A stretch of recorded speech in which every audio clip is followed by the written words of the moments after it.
this encouragement we heard during interactive dialogue back in January and also today. At the same time, Lithuania feels equally committed to thoughtful recommendations received during this UPR cycle, which our government already has carefully reviewed and supporting the vast majority of them. This response reflects government's intention and continuing efforts to promote, protect and respect universal, indivisible human rights for all. As to the comments made today, I will try to respond to some of them, but rest assured, all the recommendations and all the comments will be taken with the due attention. So, as to the comments made on migration, I want to emphasize that Lithuania always adheres to common principles and values of migration policy, and is committed to make necessary improvements, also by amending legislation. However, one cannot ignore the fact that in the early June of 2021, our asylum and reception systems were intentionally overwhelmed by artificially created large-scale hybrid attack organized by the Belarusian authorities.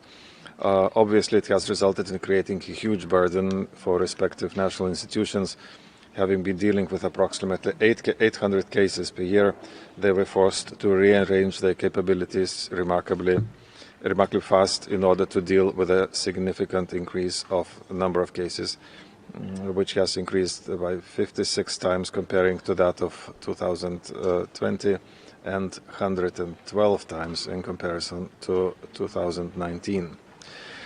However, we managed to overcome this challenge by adapting our asylum and reception systems in a particularly short time frame, continuously improving reception conditions with particular attention to compliance with international human rights standards. Also, there was a comment about history, and I would like to point out our long-standing the position that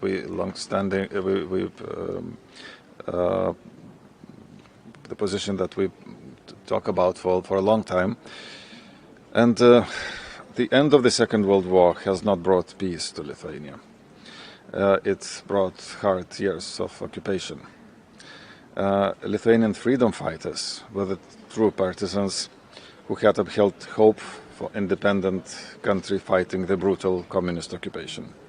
Only by recognizing crimes committed by all totalitarian regimes and respecting fallen victims could we ensure that such crimes never repeat in the future.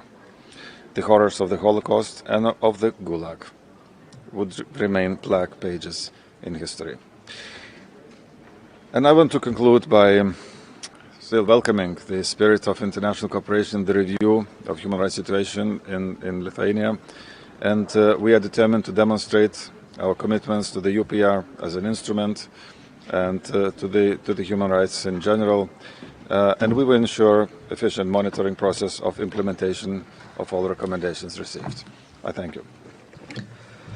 I thank His Excellency for this participation, for the constructive participation of Lithuanians throughout the UPR process. I now propose that the Council adopts the decision on the outcome of the Universal Periodic Review of Lithuania as it appears on the screen.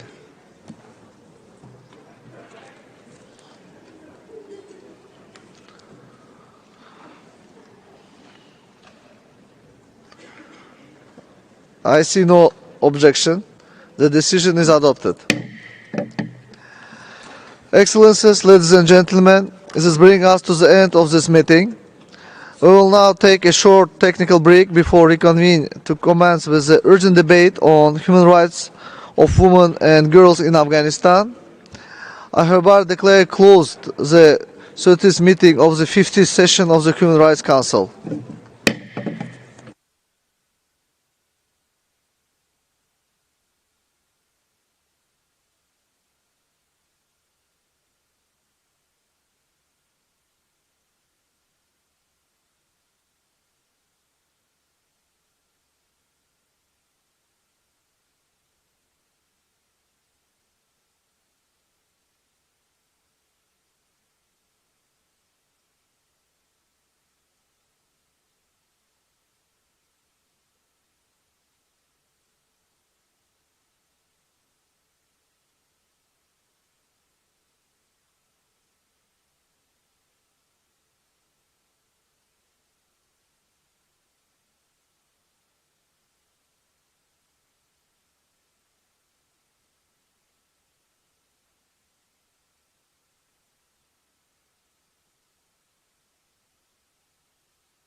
Distinguidos y distinguidas participantes, excelencias, declaro abierta la 31ª reunión de la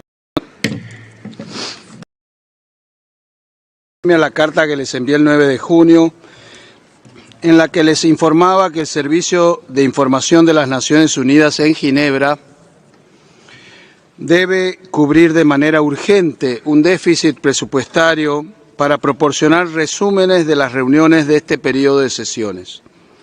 Me imagino que muchos de ustedes habrán notado que lamentablemente no se ha proporcionado ninguna cobertura de las reuniones desde el comienzo de este periodo de sesiones hasta ahora. Gracias a la generosa donación del Gobierno de Australia, me complace informarles que la cobertura de las reuniones del Consejo de Derechos Humanos por parte del Servicio de Información de las Naciones Unidas se reanuda hoy con este debate urgente sobre Afganistán. La cobertura de las reuniones también se realizará durante toda la semana que viene del Consejo. También me complace informarles que los gobiernos de Italia y de los Países Bajos han expresado promesas de donación para apoyar al Servicio de Información de las Naciones Unidas a fin de permitir la elaboración de los resúmenes de las reuniones para el próximo periodo de sesiones del Consejo en septiembre. Me uno al Servicio de Información de las Naciones Unidas para agradecer calurosamente a los gobiernos de Australia, Italia y los Países Bajos su generoso apoyo. Pasamos al debate urgente sobre la situación de los derechos humanos de las mujeres y las niñas en Afganistán. Distinguidos colegas, como recordarán, el 23 de junio de 2022 recibí una carta de la excelentísima señora Lotte Nunze, embajadora y observadora permanente de la Unión Europea, y del excelentísimo señor Jérôme Bonafont, embajador y representante permanente de Francia, que contenía la solicitud formal de celebrar un debate urgente sobre la situación de los derechos humanos de las mujeres y las niñas en Afganistán. Tal como lo decidió el Consejo el martes 28 de junio, vamos a realizar este debate urgente ahora. Les recuerdo que la lista de oradores se abrió el miércoles 29 de junio a las 14 horas y se cerró el día de ayer a las 12 horas. Permítanme recordar una vez más que este debate urgente seguirá las mismas modalidades que un debate general del Consejo de Derechos Humanos y el tiempo de intervención será de 2 minutos y 30 segundos para los miembros del Consejo y de 1 minuto y 30 segundos para los observadores. Hago un llamamiento a todos y todas para que respeten este límite de tiempo. Antes de ceder la palabra a la alta comisionada, permítanme compartir como presidente una breve reflexión sobre el rol de este Consejo en el actual momento histórico. La discriminación contra las mujeres es una de las más antiguas violaciones de los derechos humanos y la más masiva, porque abarca la mitad de la humanidad. Este Consejo está hoy cumpliendo su obligación de desarrollo progresivo del derecho internacional de los derechos humanos, que protege a todas las personas más allá de su nacionalidad, cultura o religión. Pero lo estamos haciendo en un momento crítico, donde se observan graves regresiones en las conquistas logradas por la lucha de millones de mujeres en Afganistán y también en otras partes del mundo. Y parece que esas conquistas no están aseguradas. Las fuerzas que oprimieron a las mujeres durante siglos siguen tan vigentes como siempre. El Consejo de Derechos Humanos no puede permanecer inmóvil. Tenemos que garantizar colectivamente el cumplimiento de nuestras obligaciones internacionales de derechos humanos para que las hijas nunca, en ningún lugar del mundo, tengan menos derechos que sus madres. Ahora sí, cedo la palabra a la señora Michelle Bachelet, alta comisionada para los derechos humanos, para que haga su declaración. Distinguished President, Excellencies, Afghan women and girls. I wish to first express my sympathy and solidarity to all those affected by the earthquake in Afghanistan. This calamity aggravates the already desperate situation facing the Afghan population, especially women and girls. Hunger and food insecurity affecting over 90% of women-headed households, growing domestic violence and harassment, attacks on women, human rights defenders, journalists, judges, lawyers, and prosecutors, massive unemployment of women amidst an economy on the brink of total collapse, restrictions of movement, dress, and its impact on access to basic services, and growing anxiety and depression, women-owned and operated business shut down, persistent impunity, secondary schooling for 1.2 million girls discontinued. These are only some of the daily experiences of women and girls in Afghanistan. While some of these concerns predate the Taliban takeover in August 2021, reforms at that time were moving in the right direction. There were improvements and hope. However, since the Taliban took power, women and girls are experiencing most significant and rapid rollback in enjoyment of their rights across the board in decades. Their future will be even darker unless something changes quickly. The responsibility is on all of us. Together with Afghan women in the lead, we must ensure that the rights of all women and girls are protected and promoted. The de facto authorities I met with during my visit in March this year said they will honor their human rights obligations as far as consistent with Islamic Sharia law. Yet, despite these assurances, we are witnessing the progressive exclusion of women and girls from the public sphere and their institutionalized systematic oppression. As a de facto authority exercising effective control, the Taliban are a primary duty bearer in view of Afghanistan's legal obligations under international treaties, including the obligation to eliminate discrimination against women and ensure women's right to equal participation in civic and public life, including politics and decision-making fora. The impressive women I met during my visit from across many sectors of society were clear. They want direct, in-person dialogue with the de facto authorities. Work is underway to facilitate this request of Afghan women led by UNAMA. Today, I ask again the de facto authorities to take up these women's urgent calls for a seat at the table and to engage in meaningful dialogue. This will only benefit Afghanistan as a whole. I also call upon the de facto authorities to set a firm date for the opening of secondary schools for girls and to ensure quality education without discrimination and resources for teachers.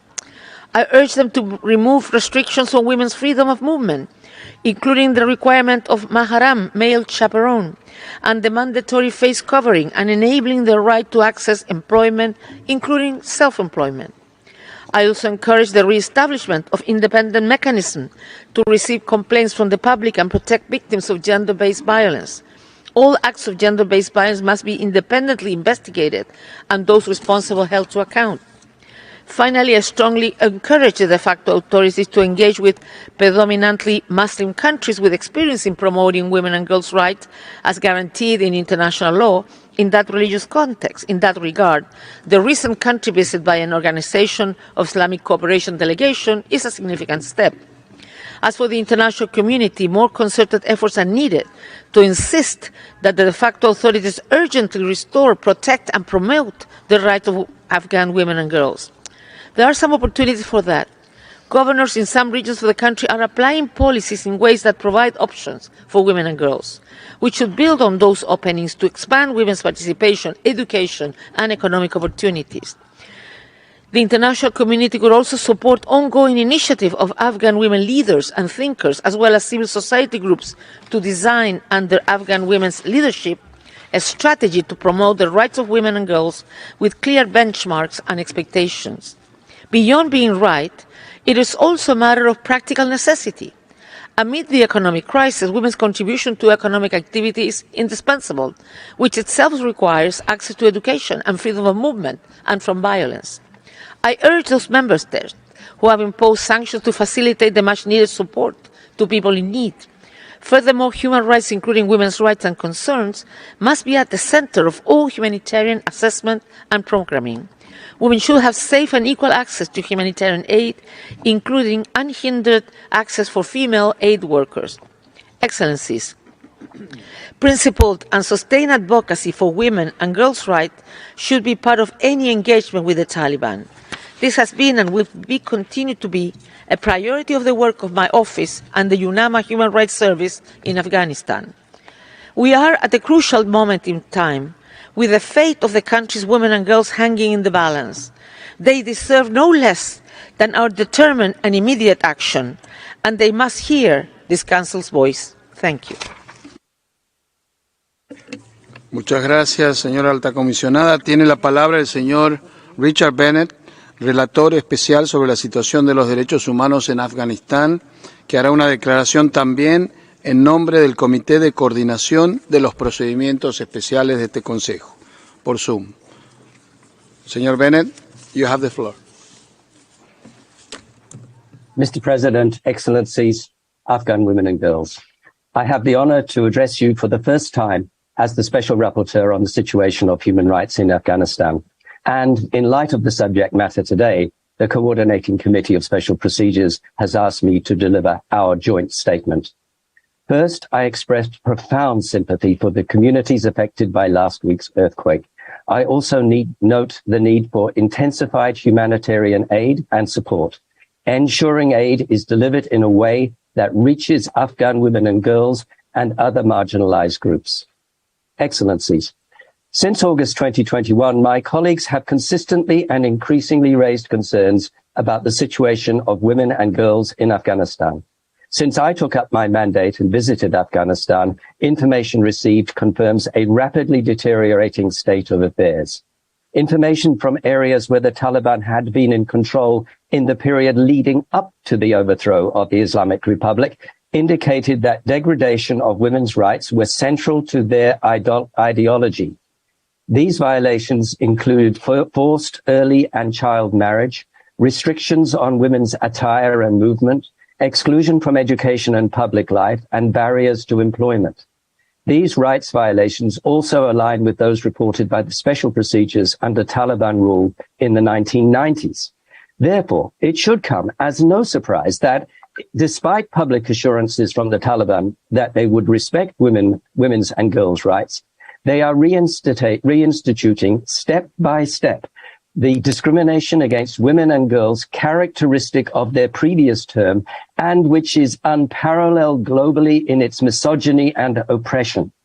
Excellencies, from the 15th to 26th May, I visited Afghanistan to assess the human rights situation. I visited the north and south, as well as the capital, and met with a broad range of stakeholders, including several courageous women's groups.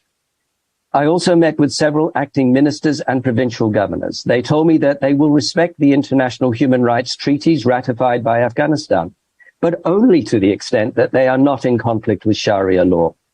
I repeatedly raised concerns about abuses of women's rights, including the ongoing suspension of girls from secondary education. The authorities informed me that a committee led by the acting justice was examining the matter, but they gave no indication of when schools would reopen or under what conditions. The resumption of girls' secondary education is far from the only concern. Restrictions made during the last months by the Taliban that have wiped out gains made by women and girls over the last 20 years, including restrictions on employment, travel, and attire.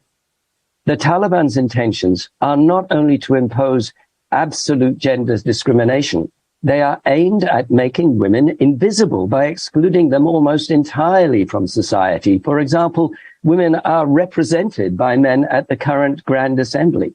These measures contravene Afghanistan's obligations under numerous human rights treaties to which it is a state party. They massively diminish women's lives, deliberately attack women and girls' autonomy, freedom, and dignity, and create a culture of impunity for domestic violence, child marriage, and sale and trafficking of girls, to name but a few of the consequences. As a young Afghan woman told me, quote, "The international community cannot leave us at the darkest moment in our history. If you do, soon Afghan women will disappear fully from society, and our dreams will be broken. We are 50% of the population, and we want to speak to the Taliban directly, unquote. Therefore, with my colleagues from the Coordination Committee, I call on the Taliban to create a meaningful dialogue with Afghan women, listen and respond directly to their demands, and ensure that women freely participate in civil, political, and economic life. Respect all women and girls' right to education at all levels. Open secondary schools for all children now. Ensure that women can play an active part in the workforce. Remove the restrictions on movement that impedes women's daily life and ensure access to healthcare. Respect the right to peaceful protest by women and girls and refrain from all forms of violence. And abide by all international human rights obligations, including engaging with human rights mechanisms. I also call upon the international community to ensure a concerted effort demanding women's participation at all levels of decision-making processes, including in the delivery of humanitarian aid, increase their support for Afghan women and girls, and take the strongest possible measures to ensure that their rights are protected, including by intensifying pressure on the de facto authorities to restore and respect them. Provide Afghan female-led civil society organizations inside and outside the country with all necessary support. And ensure the maximum available resources to realize the human rights of women and girls. Violations of women's and girls' rights are being documented by my mandate and others, with a view to providing redress and gender justice for victims. I call for meaningful support for this from the Council. Excellencies, the human rights situation for women and girls is devastating. In August 2021, my colleagues urged the Council to act. This call remains equally valid now. My colleagues and I will continue to monitor all human rights with a focus on women and girls, and I will further address this matter in my report in September. Mr. President, I thank you. Thank you, Mr. Bennett. Ahora le vamos a dar la palabra a la señora Fauzia Kufi, la primera mujer vicepresidenta del Parlamento afgano, ex miembro del equipo de negociación de la paz con los talibanes y activista de los derechos humanos. Le damos la bienvenida y muchas gracias. Tiene la palabra.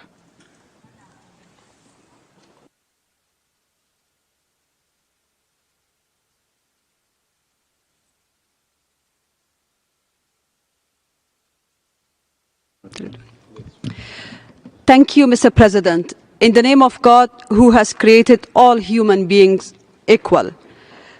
High Commissioner, Madam High Commissioner, ladies and gentlemen, allow me to thank you on behalf of the women of Afghanistan and the people of Afghanistan for including the urgent debate.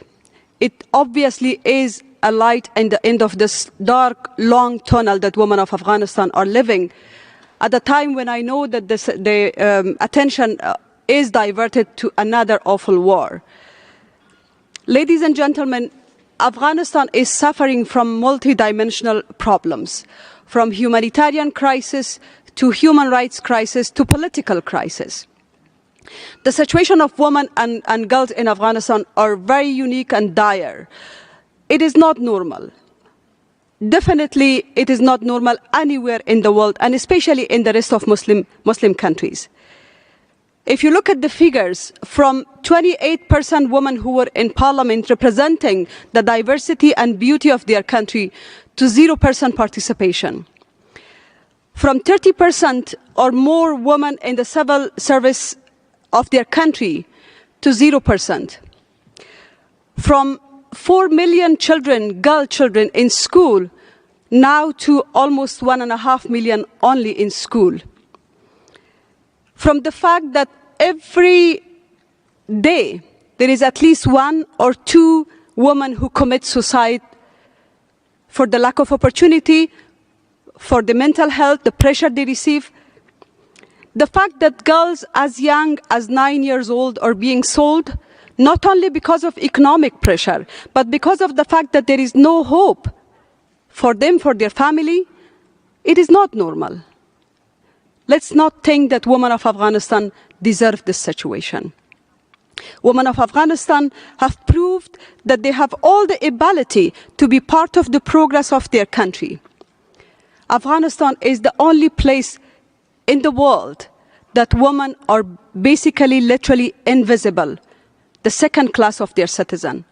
In 21st century, it is heartbreaking, it's painful for me and for my other sisters, fellow citizens, to advocate for our basic rights, the right to be visible, the right not to be erased from public life.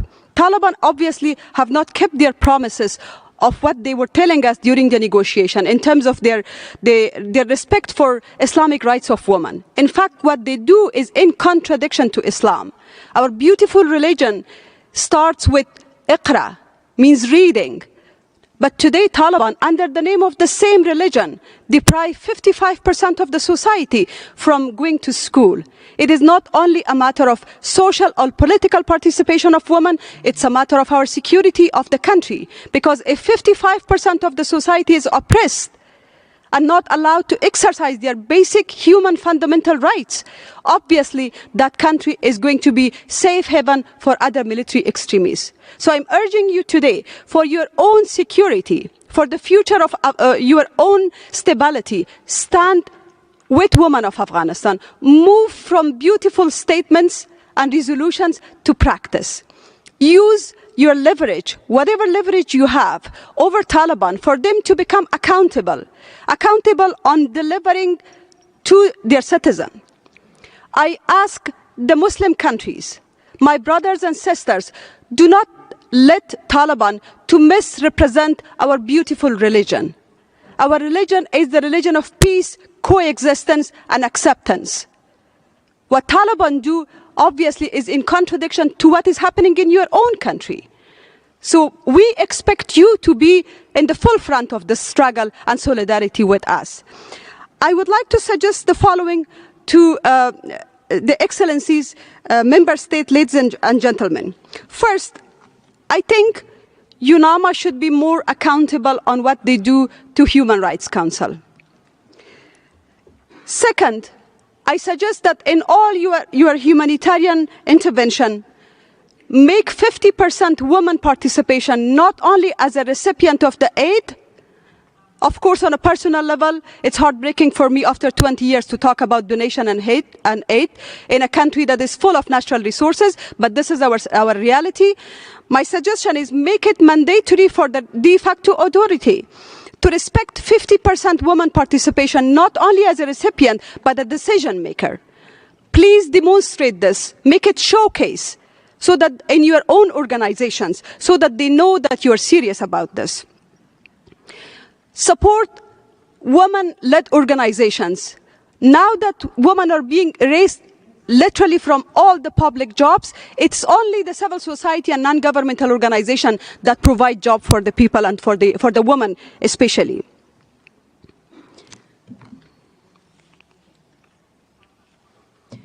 And the last, again, I would like to emphasize that we need more Muslim countries to stand and to demonstrate that Islam is about everybody, and that what Taliban do is not the representative of Islam. I urge all of you to pursue, to use your leverage, to pursue a political dialogue in Afghanistan, because without a government that is accountable to its people, that is representative of all the diversity of Afghanistan, women will continue to suffer. And obviously we all know that discrimination in Afghanistan can be discrimination anywhere in the world. Discrimination does not know any border. Thank you.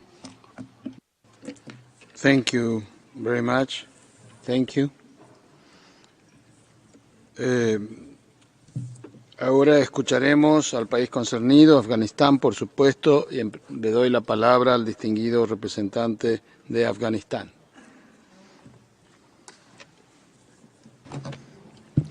Thank you, Mr. President.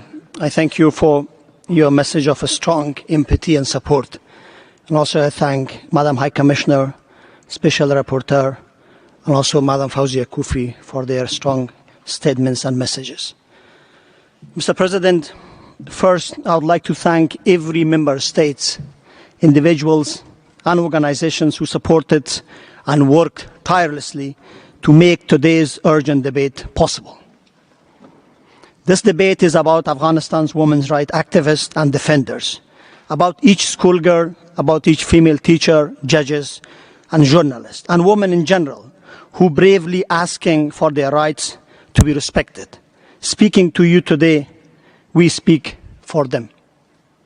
Reports coming out of Afghanistan clearly indicate the situation of human rights, particularly those of women and girls, today is the worst anywhere else on the planet Earth.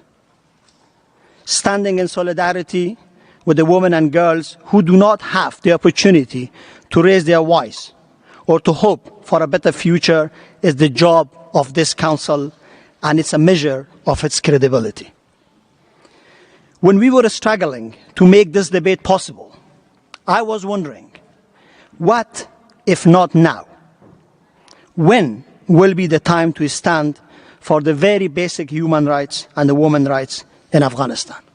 And I'm very glad that we managed to have this debate and to have a platform for a great number of Afghan women in this Council and also online to raise their voice.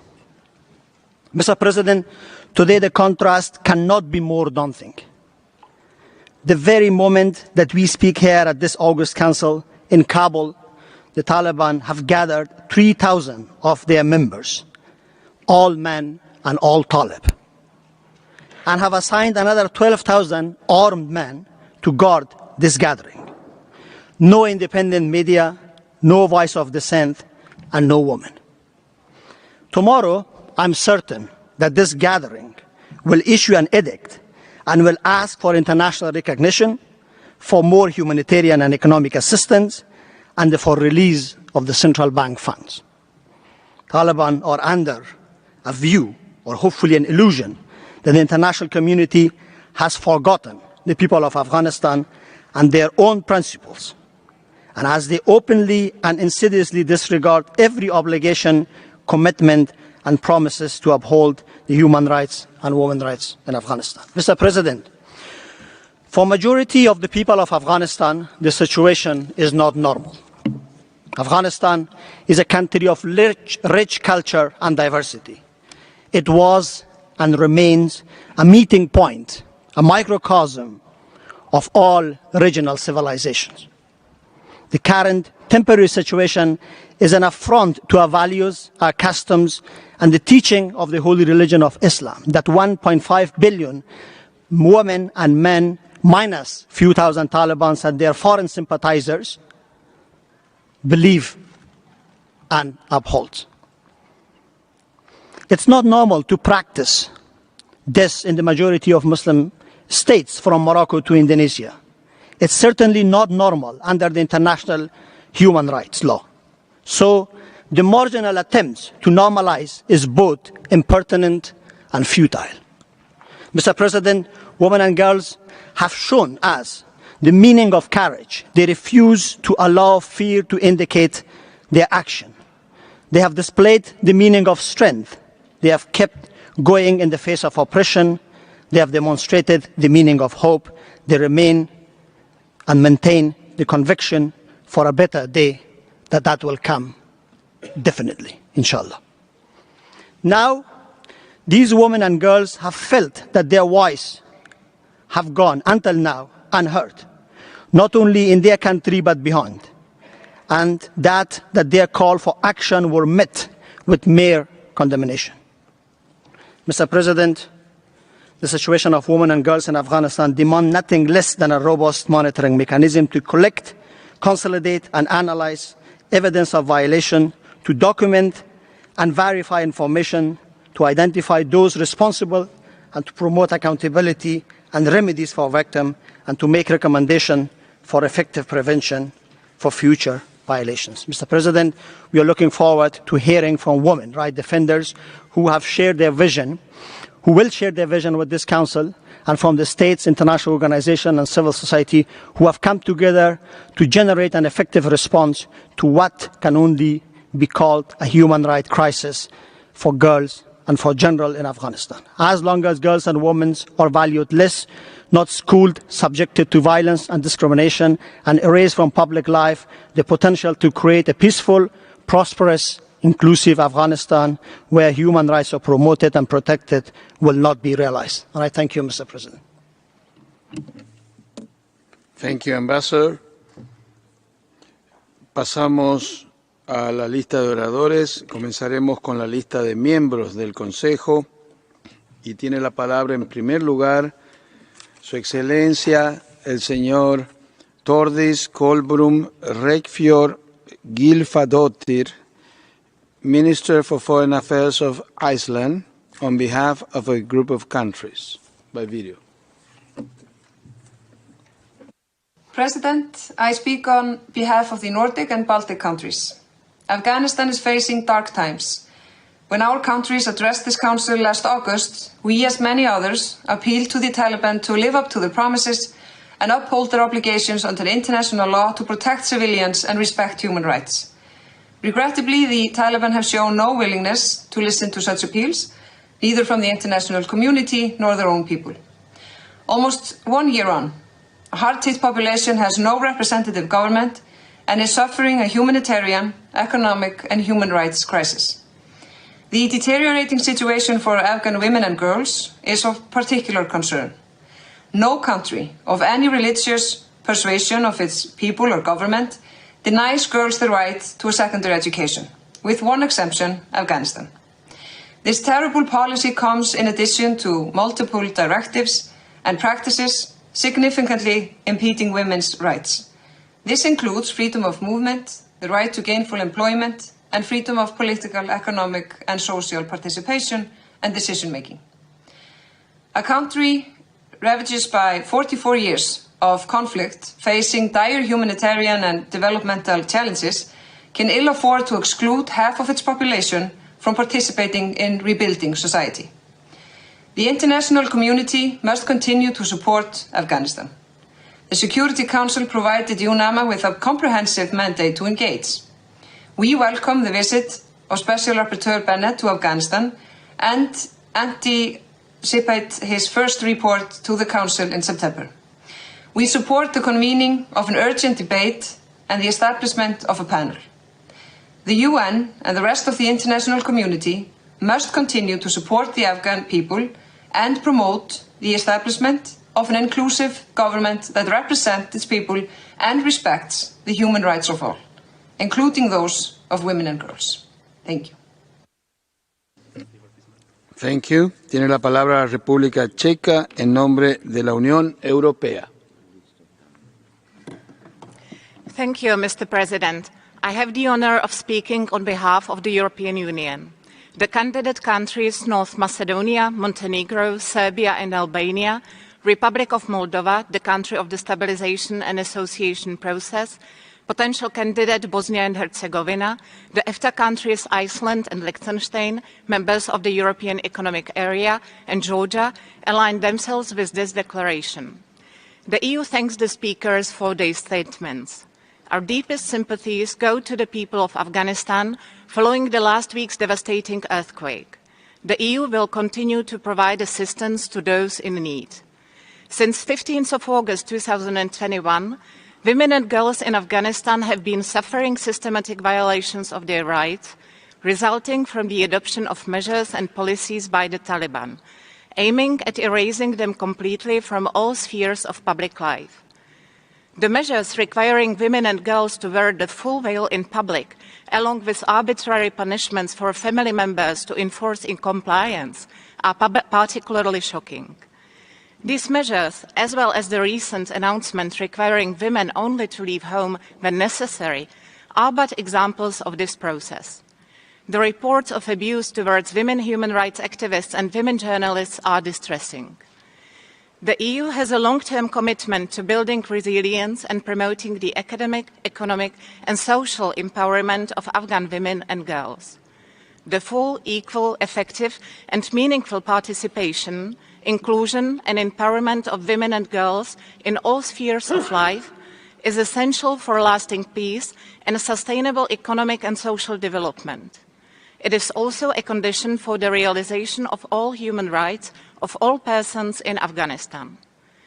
The right to education and justice for victims of sexual and gender-based violence are basic needs for women and girls. All victims and survivors of sexual and gender-based violence must have access to justice and to an effective remedy and reparations.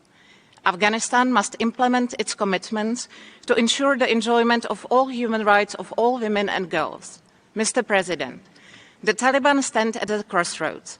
Afghanistan will only be in a position to overcome the challenges it is facing if it fully respects all human rights of all women and girls and allows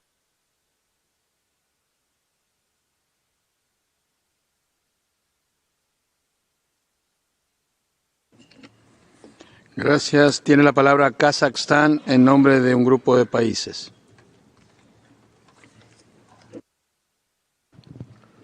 Mr. President, I have the honor to deliver this following statement on behalf of Central Asian countries, Kyrgyzstan, Tajikistan, Turkmenistan, Uzbekistan, and my own country, Kazakhstan.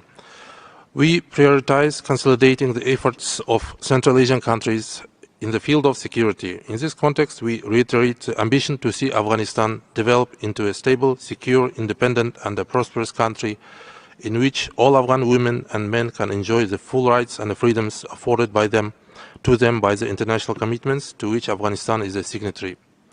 We are deeply concerned that the Afghan people are facing a devastating humanitarian and economic crisis that severely impacts their enjoyment of the full range of human rights.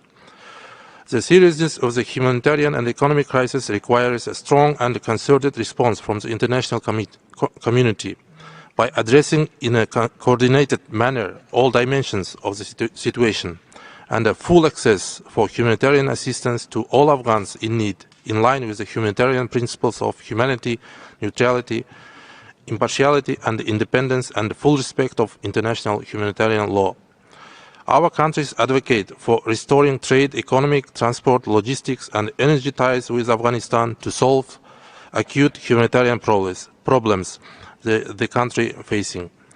We would like to stress the continuous need to ensure good governance and service delivery, promote and respect rule of law, universal human rights and the fundamental freedoms of all Afghans, in particular of women and girls, as well as children and persons belonging to ethnic groups and minorities, and the establishment of an inclusive and representative government through a credible and legitimate political process in which meaningful participation by all ethnic and political stakeholders, including women and minorities, is respected.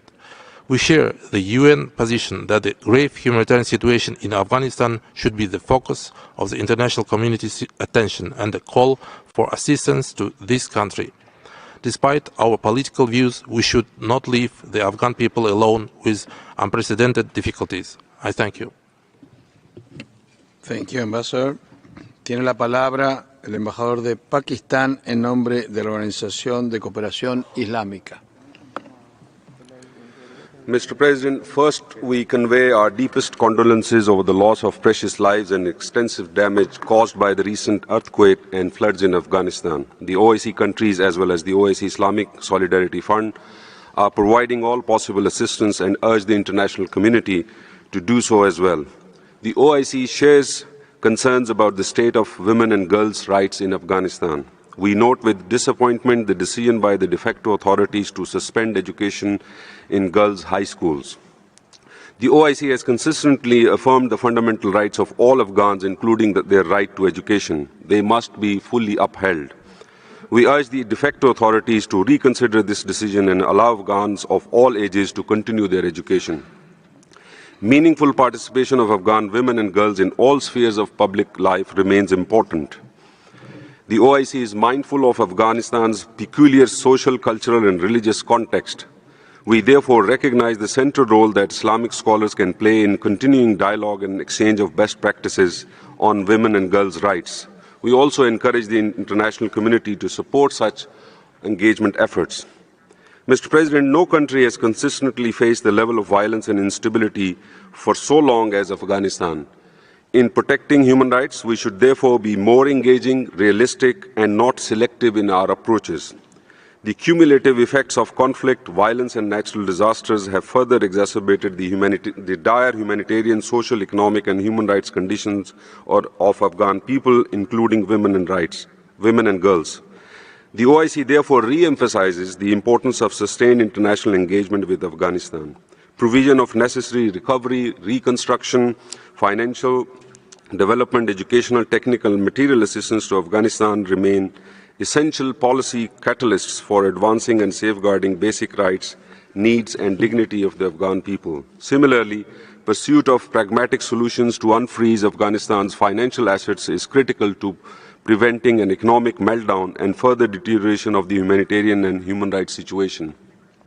The OIC reaffirms its full support to our Afghan brothers and sisters in their quest for durable peace, stability, and prosperity for everyone in the country. I thank you. Thank you, Ambassador. Informo que la lista está cerrada de oradores. Tiene la palabra Qatar. السيد الرئيس، في البدء نتقدم بخالص التعازي لشعب أفغانستان الشقيق في ضحايا الزلزال الذي ضرب البلاد، ونتمنى الشفاء العاجل للجرحى، ونؤكد تضامن دولة قطر التام مع الشعب الأفغاني في مواجهة آثار الزلزال. لقد حرصت دولة قطر على تعزيز المشاركة الفاعلة للمرأة الأفغانية في عملية صنع وبناء السلام، إيمانا منها بدورها المحوري في تهيئة مجتمعات سلمية وشاملة للجميع. ولقد أعربت دولة قطر عن قلقها البالغ حيال تعليق الدراسة في المدارس الثانوية للفتيات في أفغانستان، وأكدت أن هذه الممارسات السلبية سيكون لها بالغ الأثر على حقوق الإنسان والتنمية والاقتصاد في البلاد. ودعت حكومة تصريف الأعمال الأفغانية إلى مراجعة قرارها بما يتسق مع تعاليم الدين الإسلامي الحنيف فيما يتعلق بحقوق المرأة. كما تلاحظ دولة قطر مع القلق تدهور الأوضاع الإنسانية والاقتصادية والاجتماعية في أفغانستان، وتؤكد على ضرورة مواصلة تقديم المساعدات الإنسانية الإغاثية والتنموية، بالإضافة إلى العمل على استعادة النظم المصرفية والمالية وتمكين استخدام الأصول المملوكة للمصرف المركزي الأفغاني لصالح الشعب الأفغاني. من جهة أخرى فإن إحداث مزيد من التقدم في أفغانستان يتطلب أيضا اتخاذ إجراءات فاعلة وعاجلة للتخفيف من وطأة الأثر الإنساني للأزمة القائمة على جميع فئات المجتمع، لا سيما على النساء والفتيات والأطفال، فضلا عن مواصلة الجهود للتوصل إلى مصالحة وطنية شاملة. ختاما تؤكد دولة قطر مواصلتها التنسيق الوثيق مع الشركاء لتمكين الشعب الأفغاني من التصدي لكافة التحديات الإنسانية والاقتصادية والاجتماعية، والحفاظ على ما تم إحرازه من مكاسب وتحقيق الأمن والسلام والاستقرار والتنمية في أفغانستان وفي المنطقة. وشكرا السيد الرئيس.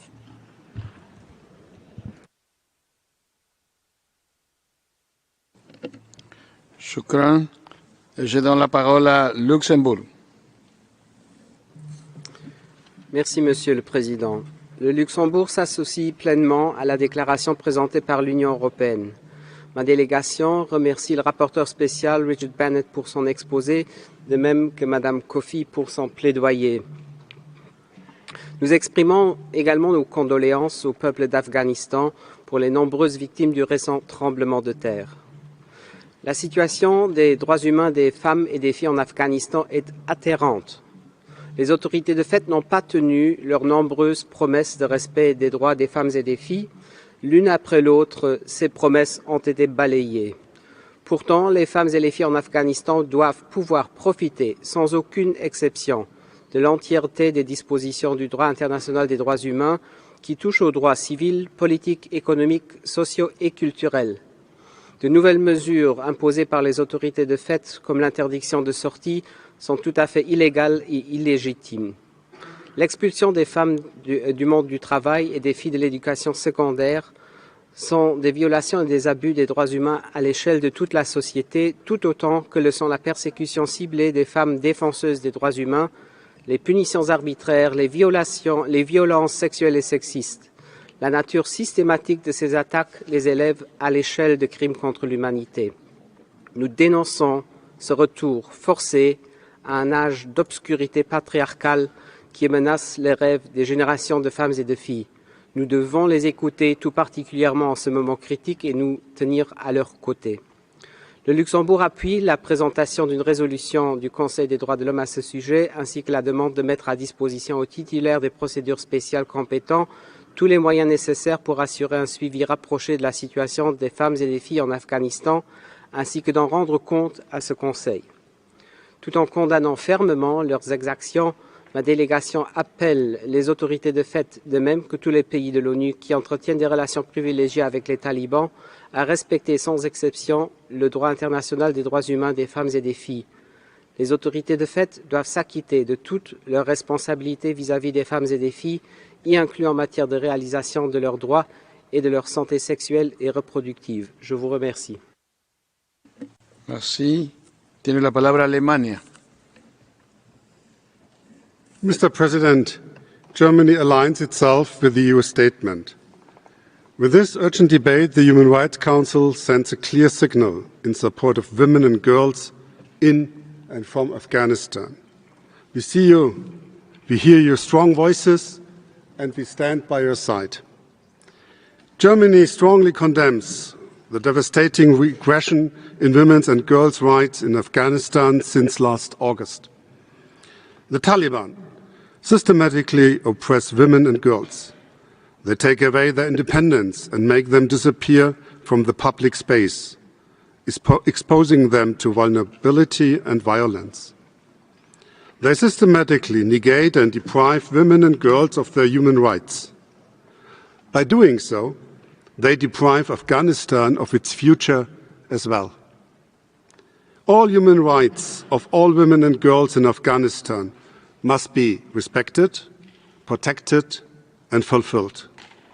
We highlight that girls have a right to education. Schools must open for girls of all ages as a matter of urgency. Violence in all forms against women and girls must stop. Germany is deeply concerned about the worsening of the humanitarian crisis and will continue to provide humanitarian assistance for the people in Afghanistan. We also continue to support civil society in Afghanistan, especially for basic health services and for victims of sexual violence, as well as educational projects, aiming at supporting women and girls in particular.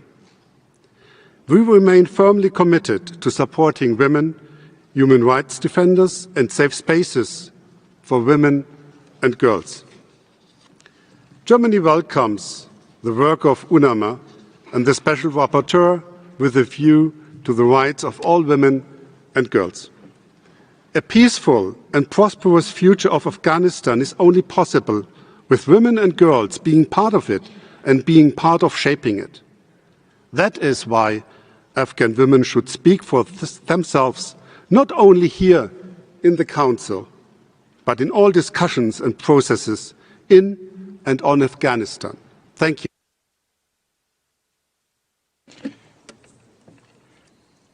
Thank you. Je donne la parole à l'ambassadeur de la France. Gracias, señor presidente. Monsieur le Président, nous remercions la haute commissaire, M. Bennett et Mme Koufi, pour leur déclaration que nous avons écoutée avec la plus grande gravité. La France s'associe à la déclaration de l'Union européenne et exprime toute sa solidarité aux victimes du tremblement de terre du 22 juin 2022. Depuis le 15 août 2021, la situation des Afghanes, femmes et filles, n'a cessé de se dégrader au point de devenir intenable. La multiplication des mesures liberticides et stigmatisantes prises par les talibans à leur encontre constitue une violation manifeste de leurs droits et libertés fondamentales. Le message adressé à toutes les Afghanes et à la communauté internationale est clair. Les talibans, animés par leur idéologie liberticide, bafouent les droits fondamentaux et leurs engagements. Les mesures qu'ils imposent à la moitié de leur population en témoignent. Interdiction aux filles de 12 ans et plus de se rendre à l'école, imposition du voile intégral dans l'espace public, interdiction de quitter le domicile en dehors des cas de nécessité. Ces décisions in fine n'ont qu'un but, rendre les femmes invisibles et muettes. En organisant aujourd'hui ce débat urgent, le Conseil des droits de l'homme assume toute sa responsabilité et envoie un message d'unité et de fermeté aux talibans. Aucune solution politique ne pourra émerger sans le respect des droits des Afghanes. Nous appelons les talibans à garantir ces droits sans condition. Monsieur le Président, la tragédie qui s'abat depuis près d'un an sur le sort des Afghanes nous concerne tous. En nous réunissant aujourd'hui, nous leur adressons un message. Nous ne les oublions pas.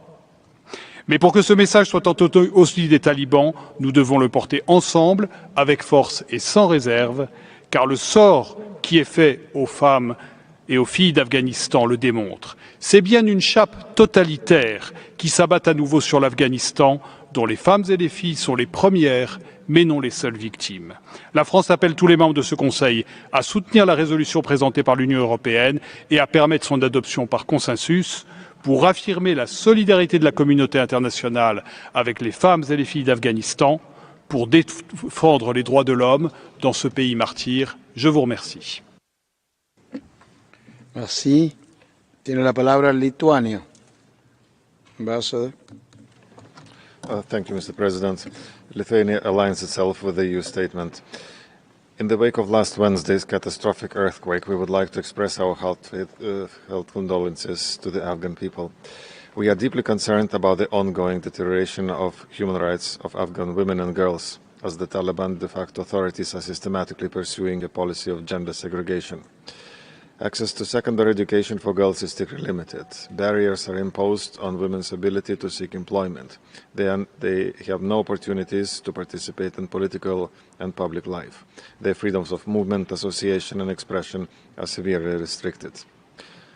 All of these newly imposed policies and decrees aim to erase women from society and are far from compliant with international obligations under several human rights treaties to which Afghanistan is a state party.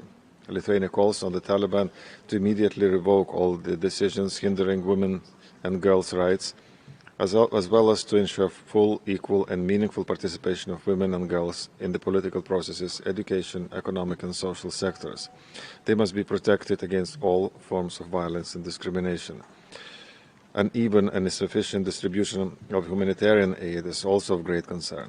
We call on the de facto authorities to fully cooperate with all the relevant humanitarian organizations to ensure that humanitarian aid reaches the remote areas and those most in need, women-headed households, ethnic and religious minorities, and people with disabilities. We commend the critical role of the UN Special Rapporteur, the human rights monitoring work of UNAMA, as well as the efforts of the ICC in pursuit of accountability.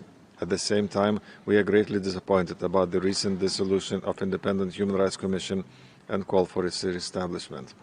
Lithuania continues to stand in solidarity with all the extraordinary women and girls of Afghanistan who courageously face all the risks and strive to make their voices heard in order to build a free and fair society. I thank you. Thank you. Tiene la palabra México, embajadora. Gracias, señor presidente. México entiende sus condolencias y solidaridad al pueblo afgano por la pérdida de vidas y heridos que dejó el terremoto ocurrido la semana pasada.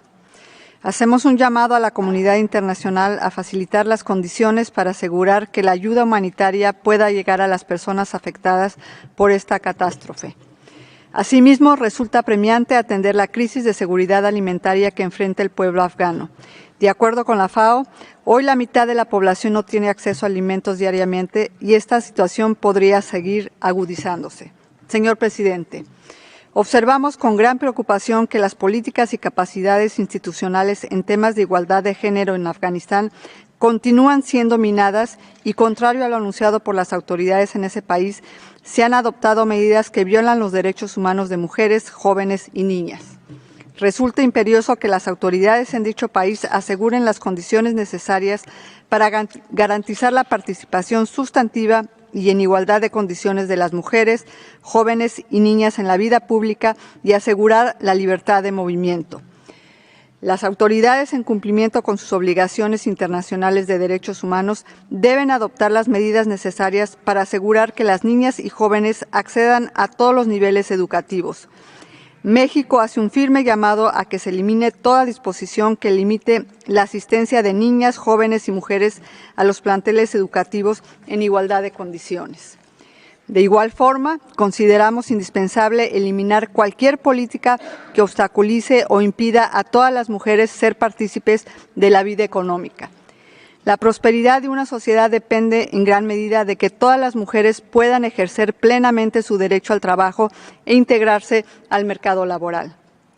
México condena las restricciones que han sido impuestas a las organizaciones de la sociedad civil para realizar su labor y exhortamos a las autoridades a respetar y proteger las libertades de expresión y asociación, poniendo especial atención a las organizaciones que promueven los derechos de mujeres y niñas. Finalmente, nuestro país hace un firme llamado a asegurar el involucramiento activo de las mujeres en procesos humanitarios, de diálogo político y de gobernanza como elemento indispensable para promover la paz, el desarrollo, la prosperidad y el bienestar del pueblo afgano. Muchas gracias, señor presidente. Muchas gracias, embajadora. Tiene la palabra la República Checa. Thank you, Mr. President. The Czech Republic fully aligns itself with the statement of the European Union. We supported the request for today's urgent debate because we are deeply concerned about the human rights situation of women and girls in Afghanistan. We shared this concern already at the special session of the Council last August. Since then, the situation has worsened dramatically. Women and girls in Afghanistan continue to suffer from violence, including sexual and gender-based violence. Discriminatory restrictive measures are progressively being implemented, including new strict rules of women's public appearance introduced only several weeks ago. This is all part of a Taliban policy to exclude women and girls from public and political life, hinder their access to employment, education, health services, or severely restrict their freedom of movement. It is deeply concerning. This systematic oppression of Afghan women must end. Afghanistan must fulfill its international obligations. The protection and advancement of the rights of women and girls, including their right to participation in public, economic, and political life, must be central to all laws, policies, and political processes. The future peace and development of Afghanistan is dependent on it. I thank you. Thank you. Tiene la palabra Indonesia. Thank you, Mr. President. At the outset, allow me to express our condolences to the people of Afghanistan for the recent earthquake. Indonesia welcomes these urgent debates as a collective response of the Council to address the declining situation faced by women and girls in Afghanistan. We emphasize that women everywhere, including Afghanistan, with their tremendous potential, deserve to have equal rights and to be treated equally, including in the context of the right to education and freedom of movement. Further, the full, equal, effective and meaningful participation of women in Afghanistan is crucial to overcoming the crisis and building a peaceful, stable and prosperous Afghanistan. Mr. President, Indonesia wishes to see a peaceful, stable and prosperous Afghanistan. As the world's largest Muslim populated country, Indonesia stands ready to contribute to this cause. We wish to highlight the following. First, the international community, including the Human Rights Council, must focus on constructive effort to empower women and girls in Afghanistan. For its part, Indonesia